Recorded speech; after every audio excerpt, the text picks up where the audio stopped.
हरिः ओम् श्री गुरुभ्यो नमः। हरिः ओम्। ॐ भद्रं कर्णेभिः शृणुयाम देवाः, भद्रं पश्येमाक्षवीर्यजत्राः, स्थिरैरङ्गैः स्तुष्टुवागुंसस्तनूभिः व्यशेम देवहितं यदायुः। स्वस्ति न इन्द्रो वृद्धश्रवाः, स्वस्ति नः पूषा विश्ववेदाः, स्वस्ति नस्तार्क्ष्यो अरिष्टनेमिः, स्वस्ति न बृहस्पतिर्दधातु। ॐ शान्ति शान्ति शान्तिः। ॐ सहना भवतु सहनौ भुनक्तु सह वीर्यं करवावहै, तेजस्विनावधीतमस्तु मा विद्विषावहै। ॐ शान्ति शान्ति शान्तिः। सदाशिवसमारम्भाम् शङ्कराचार्यमध्यमाम् अस्मदाचार्यपर्यन्ताम् वन्दे गुरुपरम्पराम्। ॐ नमः प्रणवार्थाय शुद्धज्ञानैकमूर्तये निर्मलाय प्रशान्ताय दक्षिणामूर्तये नमः।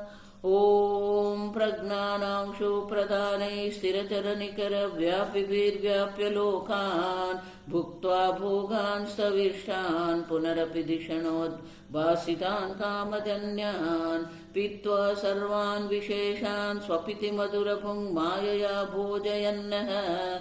मायासङ्ख्यातुरीयम् परममृतमजम् ब्रह्म यत्तन्नतोऽस्मि। यो विश्वात्मा विदिजविषयान् प्राश्य भोगान् स्तविष्ठान् पश्चाच्चान्यान् स्वमतिविभवान् ज्योतिषा स्वेन सूक्ष्मान् सर्वानेतान् पुनरपि शनैः स्वात्मने स्थापयित्वा हित्वा सर्वान् विशेषान् विगतगुणगणः पात्वसौ न स्तुरीयः।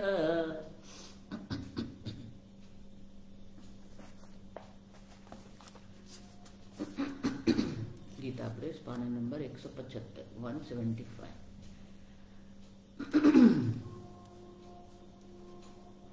कारिका ग्रहो न तत्र नोत्सर्गः, ग्रहो न तत्र नोत्सर्गः, चिन्ता यत्र न विद्यते, चिन्ता यत्र न विद्यते, आत्मसंस्थं तदा ज्ञानम्, आत्मसंस्थं तदा ज्ञानम्, अजाति समतां गतम्, अजाति समतां गतम्। भाष्य कारिका के पहले।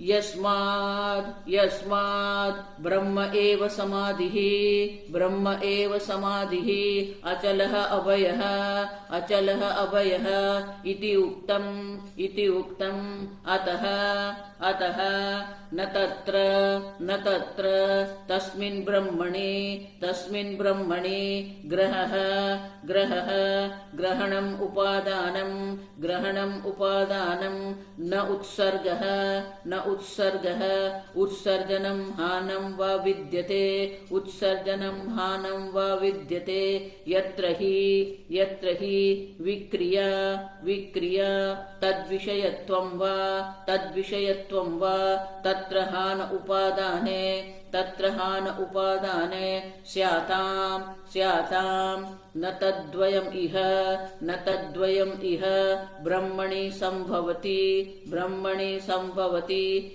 विकारहेतोः, विकारहेतोः अन्यस्य, अन्यस्य अभावात्, अभावात् निरवयवत्वाच्च, निरवयवत्वाच्च।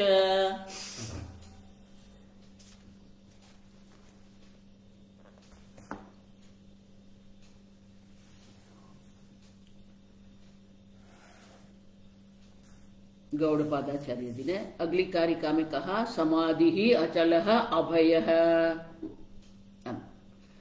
समाधि मानी ब्रह्म, समाधि ये थे अस्मिन् सर्वमिति समाधि। कल हमने देखा समाधि मानी कि वो आत्मा जो है जिसमें आत्मा ब्रह्म स्वरूप आत्मा में ही सर्व समाहित हुए हैं। और इसीलिए शंकराचार्य जी यहाँ कहते हैं यस्माद् ब्रह्म एव समाधि अचलः अभयः। ब्रह्म स्वयं ही समाधि स्वरूप है, अचल है और अभय है। अब देखो और इसीलिए न तत्र तस्मिन् ब्रह्मणि ग्रहः ग्रहणम उपादानम। जब सर्व समाहित ही हो गए हैं, सर्व बाधित हो गए हैं, कर्म बाधित हो गए हैं, देहादि बाधित हो गए हैं, तो किसका ग्रहण करना? अब देखो, ग्रहण करने योग्य कुछ है क्या? न ग्रह है। अब देखो, ब्रह्म स्वयं नित्य प्राप्त है, नित्य चैतन्य स्वरूप है, इसलिए ब्रह्म भी अग्रह है, ग्रहण योग्य है ही नहीं। न उपादानम न उत्सर्जनम हानम व विद्यते। उत्सर्जनम हानम, न कुछ ग्रहण करना है, न कुछ पकड़ना है, न कुछ छोड़ना है, कभी हानि भी नहीं है। आप देखिए, नित्य चैतन्य अजम अनित्यम, अजम नित्यम ब्रह्म जो है उसमें न कुछ पकड़ना है न कुछ छोड़ना है। अब कुछ हानि भी नहीं है। अब तो शंकराचार्य जी हमें दर्शाते हैं कि ये हान और उपादान जो है, हान माने कि कुछ छूट जाना, कुछ नाश हो जाना, उपादान माने कुछ ग्रहण करना, कुछ बनना। अब तो उनका कारण शंकराचार्य जी दर्शाते हैं, यत्र ही विक्रिया तद विषयत्वं वा तत्र हान उपादाने स्याताम। यत्र ही विक्रिया, अब देखो, जहां विक्रिया होती है वहां पर हान और उपादान संभव है। विक्रिया है मानी कुछ छूट जाता है। अब देखिए, पहले ये दूध था, अब दूध पना जो है वो छूट गया, अब क्या है? वो दही है। अब देखिए, तो ब्रह्म में कोई विकार है ही नहीं। अब जब विकार ही नहीं है, न ग्रह न उत्सर्ग है, अब समझो, कोई ग्रह और उत्सर्ग है ही नहीं ब्रह्म में। अब तो कुछ ग्रहण करना माने कोई विशेषता बढ़ाना है या कोई विशेषता छूट जाना है, वो भी ब्रह्म में नहीं, क्योंकि वो निर्विशेष ब्रह्म है। कुछ जोड़ देना है, कुछ छूट जाता है, क्यों? वो भी नहीं है। जहां विक्रिया होती है माने कि जो विक्रिय होता है, जिसमें कोई परिणाम आ सकता है, किसी में कोई विकार आ सकता है, उसमें हान और उपादान होते हैं। हान उपादान स्याताम, द्वितीय वचन, द्विवचन है। देखो, स्यात, हान और उपादान दो है ना, हान उपादान स्याताम। अब देखिए, अविक्रिय आत्मा है, कोई विकार की संभावना है ही नहीं। अब देखिए, उतना ही नहीं, ब्रह्मण्य विक्रिय विधि निषेध आधीनयो हो वैदिकयो हो वा लौकिकयो वा हान उपादानयो हो अनवकाश है। अब कर्म की दृष्टि से भी अगर हम देखते हैं तो शास्त्र जो विधि निषेध करते हैं, विधि से हमें कोई विशेषता प्राप्त होती है, निषेध से हम कुछ छूट जाता है। तो वैदिक या लौकिक जो है, न कुछ वैदिक हान योग्य उपादान योग्य है, न लौकिक कुछ हान उपादान योग्य है। अब क्यों? न तद अद्वियम तद्वयम इह ब्रह्मणि संभवती। ब्रह्म में ये दोनों संभव नहीं है। अब समझो, न हान मानी कुछ छूट जाना भी ब्रह्म में नहीं है, कुछ ग्रहण करना भी ब्रह्म में नहीं है। अब एक अद्वितीय है। तो शंकराचार्य जी आगे कहते, विकार हेतु हो अन्यस्य अभावात् निरवयवत्वाच्च। तो बोले विकार कब होता है? देश काल अन्य वस्तु हो तो विकार हो सकता है। अब देखो, तो ब्रह्म में कुछ है ही नहीं। अब समझो, ब्रह्मणीय विक्रिय अविषयत्व अभावे भी हेतुम, अन्य कुछ है ही नहीं जिसके कारण ब्रह्म में विकार हो सके। विकार का हेतु तो होना चाहिए। तो कोई विकार का हेतु अभाव है और इसीलिए ब्रह्म में हान उपादान नहीं। उतना ही नहीं, निरवयवत्वात्, निरवयव है। क्या क्षति होगी, क्या जोड़ना होगा, क्या छोड़ना होगा, निर्विशेष है और इसलिए कोई विशेषता जोड़नी है क्या, कोई विशेषता छूट जानी है, वो भी संभव नहीं है। और इसीलिए शंकराचार्य कहते हैं विकार हेतु का भी अभाव है और ब्रह्म स्वयं निरवयव है। अतः न तत्र हान उपादान संभवतः है, और इसीलिए आत्मा में हान और उपादान, ग्रहण और उपादान दोनों संभव नहीं है। ग्रहण और उत्सर्जन दोनों नहीं है। आप सब न ग्रहण है न उत्सर्जन है, क्या पकड़ना क्या छोड़ना, आप समझो, आप समझो ये ठीक से। अगर ब्रह्म में विकार होता है तो कुछ, अब ब्रह्म में अवयव है तो कुछ छूट सकता है, है ही नहीं। निर्विशेष निरवयव ब्रह्म की दृष्टि से और हेतु, विकार हेतु के अभाव से ये ब्रह्म जो है वो एक अद्वितीय ब्रह्म मात्र है, उसमें न कुछ ग्रहण करना है न कुछ छोड़ना है हमें। देखो पूरा जीवन हमारा यही है। हमारा पूरा जीवन जो है वो गणित के समान ही है, कुछ जुड़ता है कुछ छूट जाता है। किसी की हम गिनती जीवन में रखते हैं, किसी की गिनती हम नहीं करते हैं। अब देखो तो ये गिनती करना, जोड़ना, छोड़ना, ये सब क्या है, संसार है। लेकिन अन्य है इसलिए ये सब संभव है, लेकिन ब्रह्म से अन्य कुछ है ही नहीं। मिट्टी से अगर घड़ा बनाना है तो मिट्टी से घड़ा बनाने के लिए अन्य है, वो कुलादि है, आप समझो। मिट्टी से भिन्न कुलालादि है जो घड़ा बनाता है, विकार करता है। अब देखो ब्रह्म तो ब्रह्म से अन्य कुछ है ही नहीं। अब देखो दोनों का अभाव होने के कारण ही ब्रह्म में दोनों नहीं है, आप समझो। ये दो कारण जो है ना विकार है, आप देखो उनसे अन्य कोई विकार हेतु नहीं है। अब सुन, अन्य स्वभावात् निरवयवत्वाच्च, दो कारण देते शंकराचार्य। अन्य का अभाव है और निरवयव स्वयं है। जहां अवयव होता है, आकार होता है, वहां पर विकार होता है। जहां विशेषता होती है वहां विकार की संभावना है। तो निर्विशेष निरवयव ब्रह्म है। और इसीलिए गौड़पादाचार्य जी कहते हैं ग्रह न तत्र न उत्सर्ग है। आप समझो, देखो ये ब्रह्म ज्ञान जो है ना, ऐसा मत मानना कि अब एक दिन ब्रह्म ज्ञानी बन जाएंगे। अब ब्रह्म है ही, जो छोड़ना पकड़ना जो है वो संसार है। बनना बिगड़ना संसार है, आप समझो। बुद्धे स्वामी जी इसलिए संसार जो है उनका अनुवाद जब अंग्रेजी में करते थे बिकमिंग कहते थे। बिकम मैंने कुछ बनते रहना, कुछ पकड़ना कुछ छोड़ना। मनुष्य शरीर छोड़ दिया, देवता शरीर प्राप्त कर दिया, देवता शरीर छोड़ दिया, देवलोक छोड़ दिया। अब देखो हम क्या करते हैं, पूरा संसार जो है वो बिकमिंग है, कुछ बनते रहना है, बिगड़ता रहना है। लेकिन यहां तो हान उपादान है ही नहीं, बनना बिगड़ना है ही नहीं ब्रह्म में, आप समझो।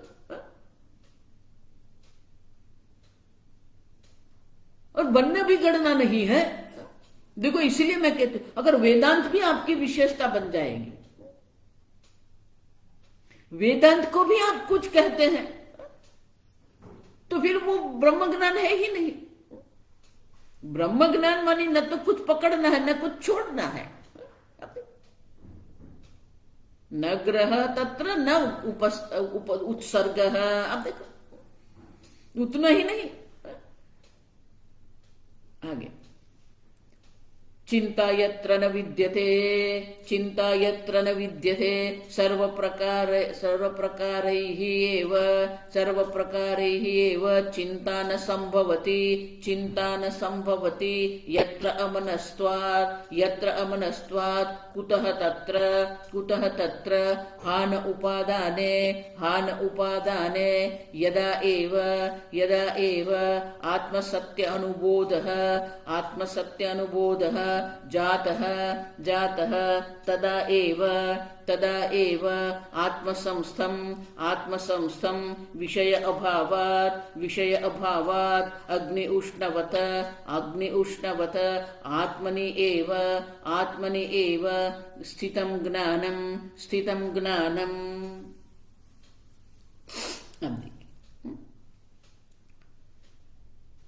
ग्रहो न तत्र न उत्सर्गः चिंता यत्र न विद्यते। कोई चिंता कोई चिंतन भी नहीं है। क्यों? सर्व प्रकार एवं चिंता न संभवति यत्र अमनस्त्वात्। कोई चिंतन भी नहीं है। क्यों? अमनस्त्वात्, मन है ही नहीं। मन आत्मा है, लेकिन आप आत्मा जो है वो मन है ही नहीं, अमनस्त्व। देह नहीं है, मन नहीं है। देह नहीं है तो विकार नहीं है, मन नहीं है तो चिंता भी नहीं है। अब समझे? जो भी चिंतन हो रहा है वो सब चिंतन मन में हो रहा है, लेकिन आपका मन है ही नहीं, तो चिंतन कहां होगा? अब देखो, तत्र हानोपादान इत्यर्थः। किसका चिंतन आप करेंगे, किसका चिंतन आप नहीं करेंगे? आप समझो। तो मन रहित आत्म ब्रह्म होने के कारण ही ब्रह्म में किसी प्रकार से भी कोई चिंतन का ग्रहण नहीं है, किसी का चिंतन का ग्रहण भी नहीं है, किसी के चिंतन का उपादान भी माने कि उत्सर्ग भी नहीं है। किसका चिंतन? सर्व मनोवृत्ति जो है वहां ग्रहण और उपादान है, लेकिन आप तो मन के भी साक्षी चैतन्य है। देखो, इसीलिए मैं कहती हूं विशेष वृत्ति जो है वो ब्रह्म ज्ञान नहीं है। आप वो है जो सर्ववृत्ति के अधिष्ठान चैतन्य है, सर्ववृत्ति के साक्षी चैतन्य आप है। तो जो साक्षी चैतन्य, जो अधिष्ठान चैतन्य है, अधिष्ठान चैतन्य माने आप सत्ता प्रदान करते हो वृत्ति को, साक्षी चैतन्य माने वृत्ति को अप्रकाशित कर रहे हो। वृत्ति को सत्ता भी आप ही प्रदान कर रहे हैं, वृत्ति को प्रकाशित भी आप ही कर रहे हैं। तो आप मन है ही नहीं। अब सुन, जब आप मन है ही नहीं, आप देखो तो किसका चिंतन होगा? चिंता यत्र न विद्यते। अब देखो, कोई चिंता की संभावना है ही नहीं, क्योंकि चिंतन करना वो तो मन का स्वभाव है। तो मन से भी कुछ ग्रहण नहीं करना है, मन से भी कुछ छोड़ना नहीं। और इसलिए शंकराचार्य जी कहते हैं हा न उपादान इत्यर्थः तत्र न विद्यते। आप देखो, मन की दृष्टि से देखो, बहुत सारी वस्तु ऐसी हैं जो हम मन से पकड़ के बैठे हैं। हमारे दुख का कारण जो है वो क्या है? हम मन से बहुत सारी वस्तु पकड़ के बैठे हैं। अब छोड़ दो, ये छोड़ना भी क्या है? मन में ही है। अब सब हम इतना पकड़ के बैठते हैं, इसलिए भगवान भी ध्यान के लिए पहली शर्त क्या रखते हैं? अब स्पर्शान कृत्वा बहिः बाह्यान। अब देखो, इतना पकड़ के हम बैठे हैं। भगवान कहते हैं ये सबको पहले बाहर, जो बाहर है उसी को बाहर कर दो। आप पहले उसको बाहर रखते ही नहीं, सब मन में भर के चलते हैं। उसने वो किया था, उसने वो किया था, ये किया था, वो किया।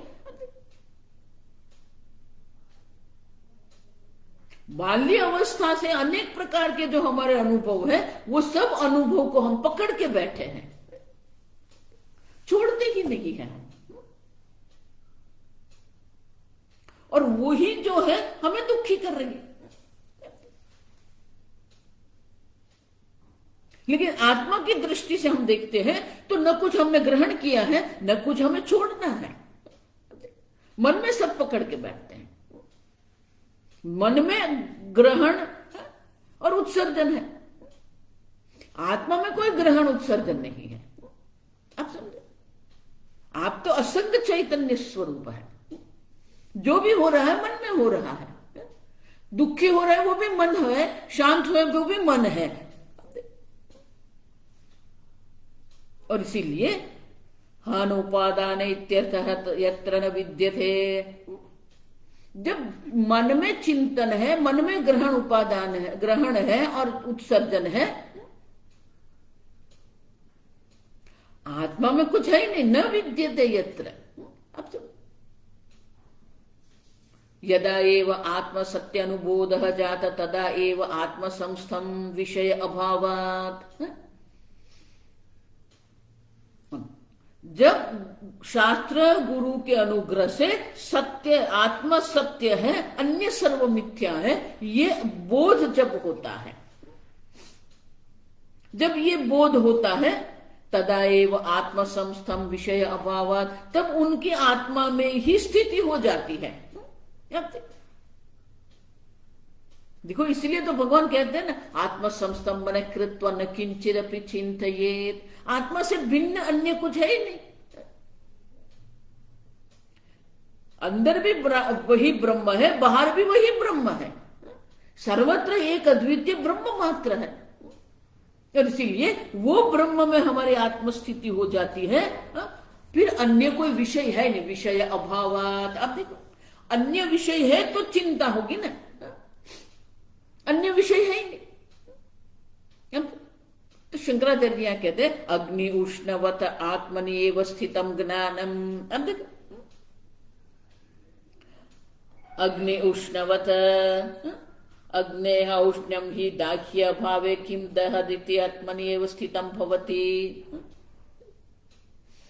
अग्नि की उष्णता जिसको हम कहते हैं, अब समझो,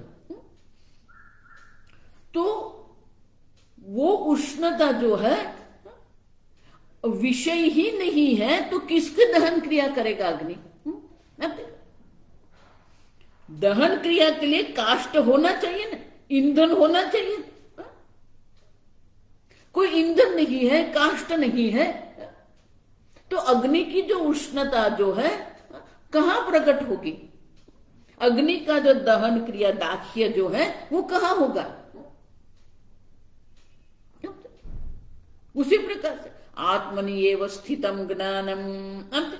आत्मा में ही हमारी स्थिति, स्वरूप में ही हमारी स्थिति हो जाती है। स्थित प्रज्ञ कैसे कहते हैं? स्थिता प्रतिष्ठिता प्रज्ञा अहम ब्रह्म इति। जिसकी बुद्धि तत्व में ही स्थित हो गई है, फिर अन्य कुछ है ही नहीं। और इसीलिए अजाति, और इसीलिए कोई अन्य है नहीं कि जिसका हम चिंतन कर सकें। जिसका भी हम चिंतन करते वो स्वयं ब्रह्म ही है। अग्नि कहेंगे तो अग्नि भी क्या है? आकाश कहेंगे वो भी, पंच महाभूत कहते वो क्या है? आकाश के रूप में भी वही ब्रह्म आत्मा है, पृथ्वी के रूप में भी वही ब्रह्म आत्मा है, अन्न के रूप में भी वही ब्रह्म आत्मा है। देखो, इसीलिए कहते हैं ना कि अन्नम न निंद्यात्। आप समझो, अन्नम ब्रह्म है। जो लोग अन्न की निंदा करके भोजन करते हैं ना, उनके शरीर में जो है पोषण भी नहीं होता है, और वो अन्न जो है, निंदित अन्न आप ग्रहण करेंगे तो वो आपको शरीर को नुकसान पहुंचाता है। आप समझो, अन्न भी ब्रह्म है। अन्न देखो, अन्न भी मैं हूं, अन्नाद है। अब देखो, अन्नोहम अन्नोहम, अन्न में हूं, अन्नाद है, अन्नाद है। अन्न भोजन करने वाला भी मैं ही हूं। जो तृप्ति की अनुभूति, वो तृप्ति भी मैं ही हूं। और इसलिए शंकराचार्य कहते हैं अन्य है ही नहीं, आप समझो। और इसीलिए किसी का चिंतन भी है, जो चिंतन है वो भी आत्मा का ही चिंतन है। जिस प्रकार से आप घड़ा कहते हैं, गमला कहते हैं, दिया कहते हैं, वो है क्या? मिट्टी ही है। अब समझो, उसी प्रकार से जिसको आप अन्य समझ रहे हैं वो अन्य भी ब्रह्म ही है। आप समझो, ब्रह्मार्पणम ब्रह्म हवि, जो क्रिया है वो भी ब्रह्म है। जो ज्ञान, जिससे ज्ञान हो रहा है वो विज्ञाता भी ब्रह्म है, जिसका ज्ञान हो रहा है वो ज्ञेय भी ब्रह्म है। तो ब्रह्म से अन्य कोई चिंतन है ही नहीं, सर्वत्र ब्रह्म है। ब्रह्म से अन्य कुछ नहीं है, और इसलिए आत्मसंस्थम। और इसलिए शंकराचार्य जी कहते हैं यदा आत्मसत्यानुबोध जात तदा एव आत्मसंस्थम विषय अभावात् आत्मनि एव स्थितम ज्ञानम। ज्ञान माने क्या है? आत्मा में आपकी स्थिति हुई कि नहीं?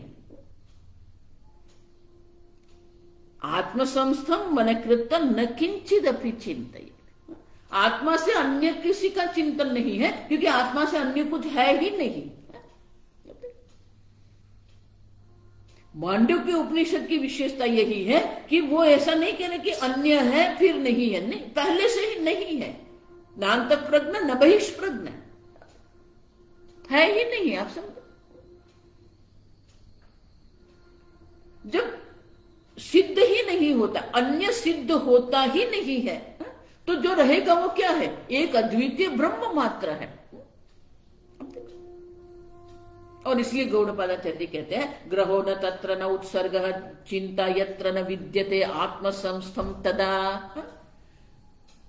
उस वक्त जो है आत्मसत्य अनुबोध जो होता है, उसके कारण आत्मा से भिन्न अन्य कुछ भी नहीं है, और इसलिए उनकी स्थिति आत्मा में हो जाती है।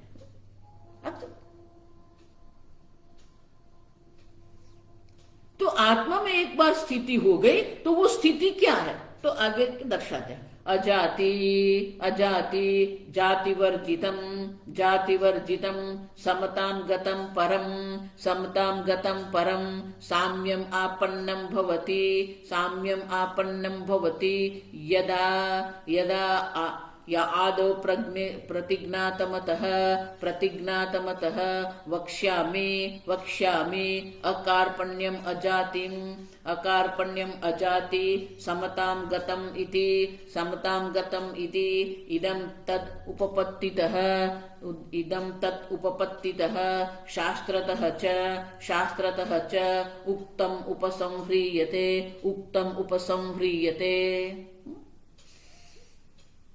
शंकराचार्य जी कहते हैं ये प्रकरण के आरंभ में गौड़पादाचार्य जी ने क्या कहा था? वक्ष्यामि अकार्पण्यम अजाति समतां गतम।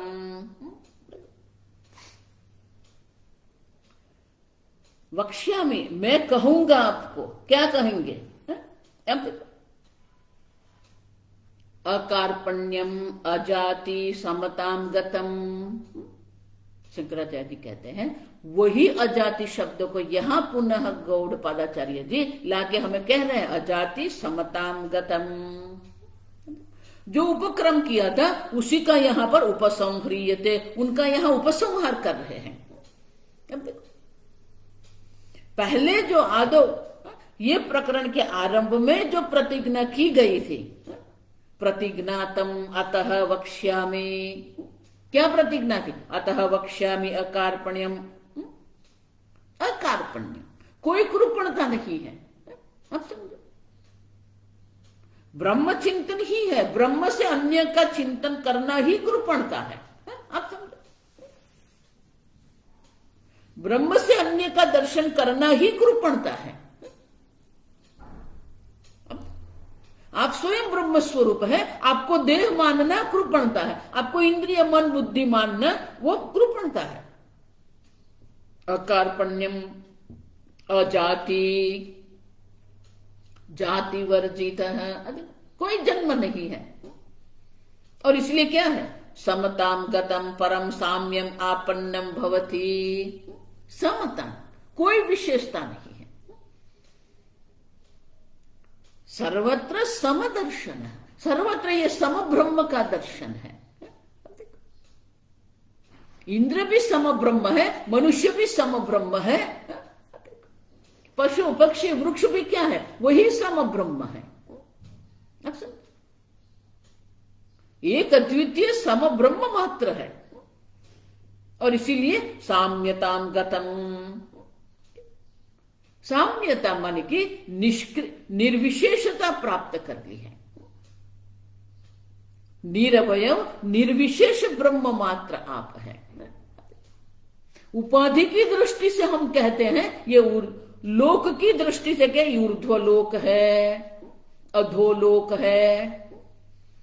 योनि की दृष्टि से कहते हैं ये ऊर्ध्व योनि है, ये अधो योनि है। अब देखो ब्रह्म की दृष्टि से क्या है, सम सर्वत्र, समम सर्वेषु भूतेषु। अब देखो सर्वभूत में एक समान रूप है, सम ब्रह्म है। और इसीलिए कहते हैं समताम गतम। उपाधि की दृष्टि से जो विशेषता है, ऊर्ध्व है, अध है, निकृष्ट है, उत्कृष्ट है, उपाधि की दृष्टि से है। जो उत्कृष्ट कहते हैं, जिसको निकृष्ट कहते हैं, वो सब क्या है, उपाधि है। उपाधि तो मिथ्या है और मिथ्या उपाधि है, इसीलिए कोई विशेषता नहीं है। समताम गतम। देखो इसलिए मैं कहती हूं जीव की दृष्टि से भी जो कुत्ता है उसे हमें किसी प्रकार से कोई हिंसा नहीं करनी है। जीव की दृष्टि से भी वो उनके भी अनेक संचित कर्म है, आपके भी अनेक संचित कर्म है। और स्वरूप की दृष्टि से देखते हैं तो वो सब एक ही है। आप देखो पंडिता समदर्शिना, सर्वत्र सम ब्रह्म है। और इसीलिए सम ब्रह्म होने से ही समताम गतम। आप देखो वो समता को सिद्ध कर लिया है। साम्यम आपन्नम भवती। अब देखो साम्यता है माने कि कोई विशेषता है ही नहीं। अब किसको विशेष कहेंगे, किसको निकृष्ट कहेंगे, किसको उत्कृष्ट कहेंगे, आप समझो। उसी प्रकार से भी ये समता को आप बाधित नहीं कर सकते। निर्विशेषता बाधित हो जाती है, विशेषता बाधित हो जाती है, निर्विशेषता हमेशा रहती है। विशेषता का तर्क से अगर देखते हैं ना तो विशेषता का अधिष्ठान भी निर्विशेष ब्रह्म है। आप समझते, विशेषता का अधिष्ठान भी निर्विशेष है। अगर वो निर्विशेष है तो उसमें विशेषता कैसे संभव होगी, न संभवती। अब देखो और इसीलिए एक अद्वितीय निर्विशेष ब्रह्म आप है। साम्यताम गतम, सम ब्रह्म है आप। कहीं अधिकता नहीं है, कहीं न्यूनता नहीं है, कहीं उत्कृष्टता नहीं है, कहीं निकृष्टता नहीं है। समलोष्टाश्म कांचन। अब देखो जड़ वस्तु में भी कोई ये सोना है, ये मिट्टी है, ये पत्थर है, कोई विशेषता नहीं। सुवर्ण का अधिष्ठान भी वही ब्रह्म है और मिट्टी का अधिष्ठान भी वही ब्रह्म है। साम्यताम गतम। आप समझे, सर्वत्र ब्रह्म दृष्टि है। और इसलिए शंकराचार्य जी कहते हैं कि आगे जो प्रतिज्ञा की थी वही प्रतिज्ञा यहां पर सिद्ध उपसंहार करते हैं। अतः वक्ष्यामि अकार्पण्यम अजाति समताम गतम। वही यहां अजाति समताम गतम करके कहते हैं। तदा ज्ञानम आत्मसंस्थम। निर्विशेष एक अद्वितीय ब्रह्म का जो ज्ञान है वही साम्यता है। तो शंकराचार्य जी कहते हैं उस प्रकार से इदम तद उपपत्ति ही शास्त्रतश्च उक्तम। उपपत्ति तर्क से भी यही सिद्ध होता है कि एक अद्वितीय निर्विशेष निरवय ब्रह्म मात्र है। और शास्त्र भी तो वही कहते हैं, एकमेव अद्वितीयम। ब्रह्म से अन्य कुछ है ब्रह्म से अन्य कुछ है ही नहीं। और इसलिए शंकराचार्य जी कहते हैं उक्तम उपसंह्रियते। जो आगे कहा गया है उसी का उपसंहार यहाँ गौड़पादाचार्य जी करते हैं। अद्वैत प्रकरण में आरंभ जो किया था, जो प्रतिज्ञा की थी कि आप अजाति समताम गतम। अब आपका जन्म हुआ ही नहीं है। जाति मानी जन्म, आप समझो। जंतु भी किसको कहते हैं? जायते इति जंतु, हम सब भी जंतु ही है। जन्म ही नहीं है। शरीर का जन्म हुआ है, आपका जन्म नहीं हुआ। शरीर का नाश होता है, आपका नाश नहीं होता है। और इसीलिए कहते हैं, शंकराचार्य कहते हैं इस प्रकार से, तत्वज्ञान से एव अकार्पण्य रूपत्वात्। ये जो ज्ञान है, ज्ञानम अजाति समताम गतम, आत्मसंस्थम जो ज्ञान जो है वही ज्ञान अकार्पण्य है। वक्ष्यामि अकार्पण्यम। अकार्पण्य क्या है? तत्व ज्ञान अकार्पण्य है, बाकी सब कार्पण्य है। अर्जुन वही तो भगवान को कहते हैं ना, कार्पण्य दोषो अपहत स्वभाव। बाह्य कृपणता की, कंजूसाई की हम बात नहीं कर रहे हैं। ये आत्मा की दृष्टि से हम कहते हैं कि आप स्वयं एक अद्वितीय नित्य चैतन्य स्वरूप आत्मा है, और आपने आपको मर्त्य मान लिया है, दुखी मान लिया है, अज्ञानी मान लिया है, मनुष्य मान के बैठ गए। यही तो कृपणता है ना। आप सर्वव्यापी ब्रह्म है और एक देश में बैठ के बोल रहे हैं मैं ब्रह्म हूं, ये कृपणता है। अब नित्य चैतन्य स्वरूप है, फिर आप कह रहे हैं मैं सो गया, मैं जाग रहा हूं, मैं अज्ञानी हूं, ये तो कृपणता है। आप नित्य आनंद स्वरूप है और कह रहे हैं मैं दुखी हूं, ये कृपणता है। आप नित्य मुक्त आत्मा है और कह रहे हैं मेरा बंधन है, ये कृपणता है। आप समझ रहे हैं? आप नित्य शुद्ध आत्मा है, कोई अशुद्धि की संभावना ही नहीं है, फिर भी कह रहे हैं।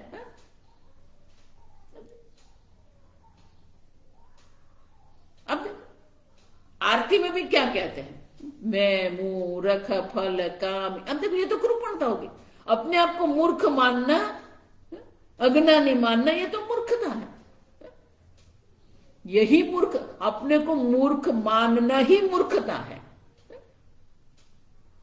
यही कार्पण्य है।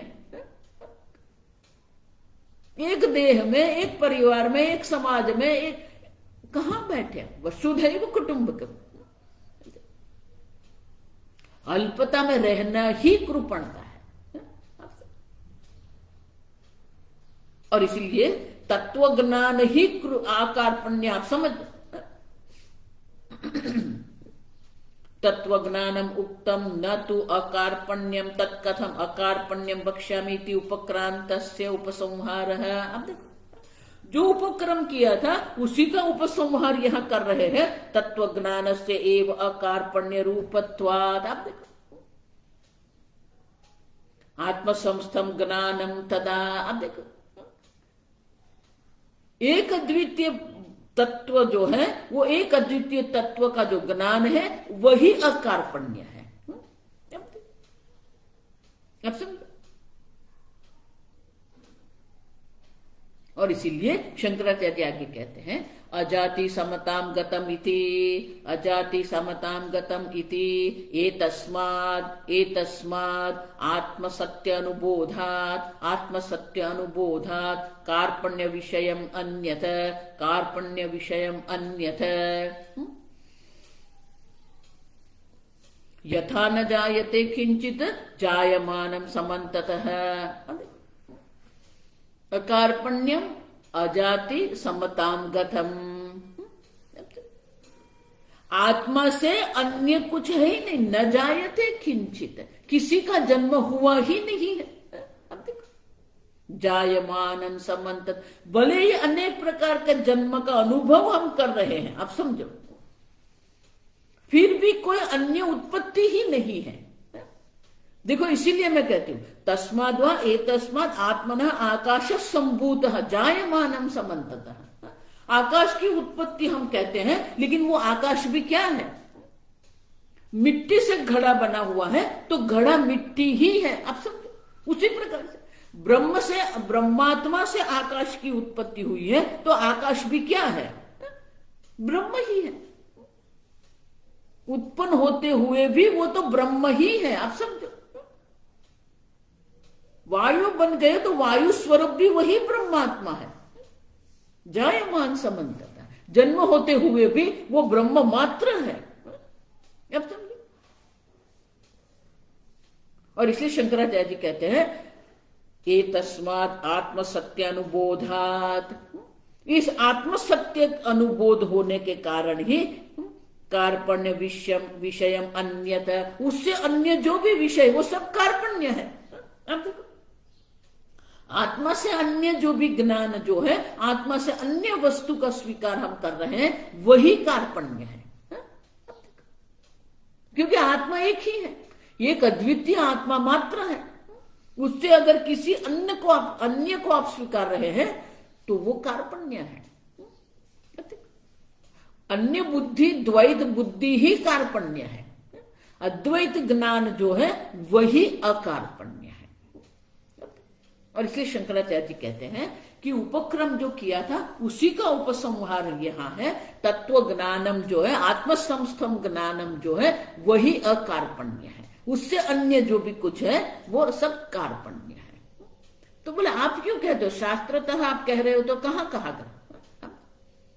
तो आगे शंकराचार्य जी कहते हैं बृहदारण्यक में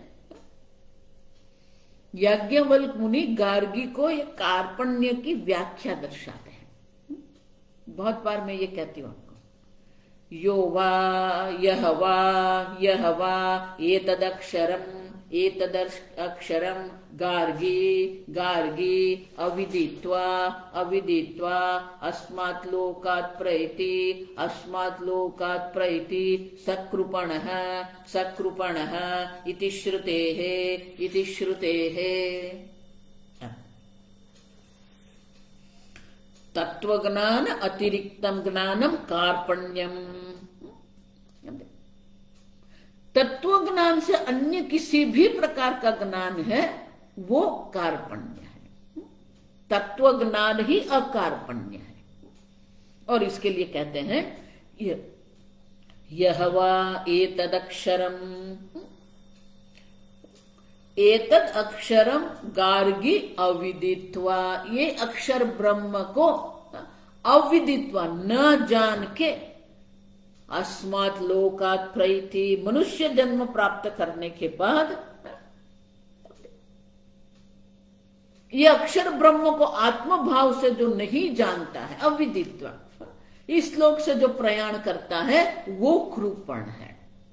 माने कि ये मनुष्य जन्म का जो है, मनुष्य जन्म का प्रयोजन भी क्या है, अक्षर ब्रह्म का ज्ञान ही है। आप समझ, तो अक्षर ब्रह्म के ज्ञान से अन्य कुछ भी जो ज्ञान जो है वो सब जो है क्या है, कार्पण्य है, कृपणता है, कंजूसाई है। आप देखो, आप समझ, तत्व ज्ञान ही अकार्पण्य है। उससे अन्य जो भी ज्ञान हम प्राप्त कर रहे हैं वो सब कृपणता है। इति तत्श्रुते, शंकराचार्य जी कहते हैं इस प्रकार से श्रुति माता भी याज्ञवल्क्य मुनि गार्गी को कह रहे हैं कि ये अक्षर ब्रह्म को जाने बिना ही, अक्षर ब्रह्म के ज्ञान बिना ये मनुष्य लोक में जो मनुष्य लोक से प्रयाण करता है, माने कि एक बार मनुष्य जीवन प्राप्त हो गया तो उनका प्रयोजन एक ही है, वो है तत्व ज्ञान। इसलिए तो 20 मूल्य में भी भगवान अंतिम 2 मूल्य जो दर्शा रहे वो क्या है, अध्यात्म ज्ञान नित्यत्वम, तत्व ज्ञानार्थ दर्शनम। हमारा जीवन अध्यात्म ज्ञान के लिए ही है। अध्यात्म ज्ञान नित्यत्व, हमारे जीवन में उनका भी स्थान है। आप समझो, आप शास्त्र श्रवण करिए, आप चिंतन करिए। क्यों? तत्व ज्ञानार्थ दर्शनम, तत्व ज्ञानार्थ दर्शनम। ये तत्व दर्शन करना ही हमारे जीवन का लक्ष्य है, ये तत्व ज्ञान ही हमारे जीवन का लक्ष्य है।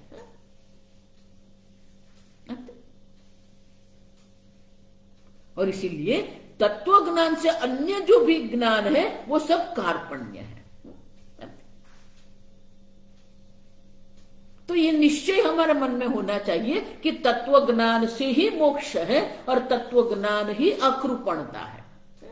तत्व ज्ञान से अन्य कहीं देखो, इसलिए मैं कहती हूं हमें अन्य में बहुत रुचि रहती है। वेदांत में आने के बाद भी वो जो अन्य की जो रुचि है ना, वो जाती नहीं है।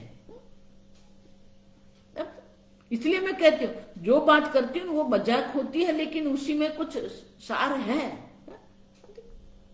आश्रम में जाने के बाद भी क्या करते हो? तत्व ज्ञान से अन्य का ही ज्ञान होता है। आप कहां से आए, क्या करते थे आप? वो ज्ञान में हमें रुचि है। आप कहाँ रहते हो, क्या करते हो, अरे ये जानने के लिए आप आश्रम में गए क्या? आप समझो, अनुकूल वातावरण जब मिलता है तब भी हमारी बुद्धि तो वही अन्य ज्ञान में ही पड़ी रहती है। और इसलिए याज्ञवल्क्य मुनि कहते हैं कि तत्व ज्ञान से अन्य जो भी ज्ञान है वो सब कृपणता है। आत्म संस्थम ज्ञानम, आत्मा में स्थिति होना जो ज्ञान है वही अकृपणता है। भगवान ने आपको बुद्धि दे रखी है, लेकिन वो बुद्धि का उपयोग आप कहां कर रहे हो? ये जगत में हम बुद्धि का उपयोग करते हैं, धनोपार्जन में हम बुद्धि का उपयोग करते हैं, अपने देहादि को सिद्ध करने के लिए बुद्धि का उपयोग करते हैं, अपने व्यक्तित्व को सिद्ध करने के लिए आप बुद्धि का उपयोग करते हैं। वही बुद्धि का उपयोग आपको कहां करना है? ब्रह्म ज्ञान के लिए बुद्धि का उपयोग करना है, वहां हम करते ही नहीं। इसलिए भगवान कहते हैं ना, बुद्धौ शरणम अन्विच्छ, आप बुद्धि के शरण में जाइए, माने कि ये ज्ञान के शरण में जाइए।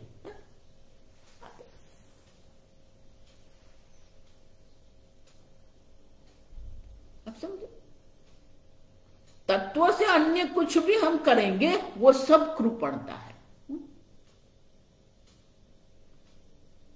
आप देखो, अकार्पण्यम अजता अजाति समताम गतम, हमारी कृपणता वही तो है। हमें बाकी सब दिखता है। वेदांत शास्त्र श्रवण में भी यही गड़बड़ रहती है। आप समझो, जब वर्ग में बैठते तो देखते कौन आया कौन नहीं आया, वो क्यों नहीं। अब वो जानने की इच्छा है आपको, लेकिन आपको ब्रह्म ज्ञान हुआ कि नहीं, वो ठीक है, वो तो सुनते रहते हैं। भक्ति में भी वही है। पराभक्ति भगवान की जो है, वो पराभक्ति माने क्या है? सर्वत्र एक अद्वितीय ब्रह्म परमात्मा का दर्शन है। जो माम पश्यति सर्वत्र सर्वम च मयि पश्यति। आप देखो, ईशावास्य इदगुम सर्वम, ये दृष्टि नहीं प्राप्त करना, ये तत्व दर्शन नहीं करना है, वही कृपणता है। और तत्व ज्ञान प्राप्त करना ही अकार्पण्य है। तो बोले आप क्यों कहते हो ऐसा कि तत्व ज्ञान अकार्पण्य है और तत्व ज्ञान से अन्य जो कुछ भी है वो कार्पण्य है? तो शंकराचार्य जी आगे समझाते, प्राप्य एतत् सर्वः कृतकृत्यः सर्वः कृतकृत्यः ब्राह्मणः भवति इति अभिप्रायः, ब्राह्मणः भवति इति अभिप्रायः। ब्रह्मवेद ब्रह्मैव भवति, जन्मना जायते शूद्रः, जन्म से सब शूद्र है।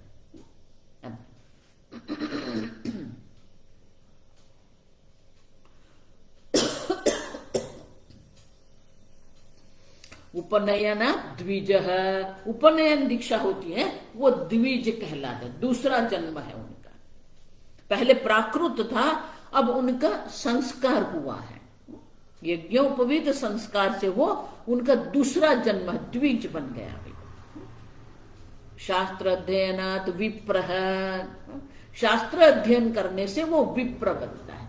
ब्रह्म ज्ञानात् ब्राह्मण है, ब्रह्म ज्ञान से ही उसे ब्राह्मण कहते हैं। ब्रह्म जानाति इति ब्राह्मण। और इसलिए शंकराचार्य जी कहते हैं प्राप्य ये तत्व ज्ञान प्राप्त करने से सर्वः कृतकृत्य है। वो कृतार्थता आप में आई कि नहीं? कृतकृत्यता का अनुभव हुआ कि नहीं आपको? आप ये जगत में कितना भी प्राप्त कर लो, कितना भी भोग करो, कृतकृत्यता नहीं होती। ये खा लिया, वो खा लिया, यहां गए वहां गए, उसको मिले उसको मिले। अनादिकाल से हम क्या कर रहे हैं? भटक रहे हैं। कहीं भी हमें तृप्ति नहीं मिलती है, कहीं भी हमें संतोष नहीं मिलता है, कहीं पर भी हमें कृतार्थता का अनुभव नहीं है। लेकिन ये तत्व ज्ञान एक बार प्राप्त हो गया,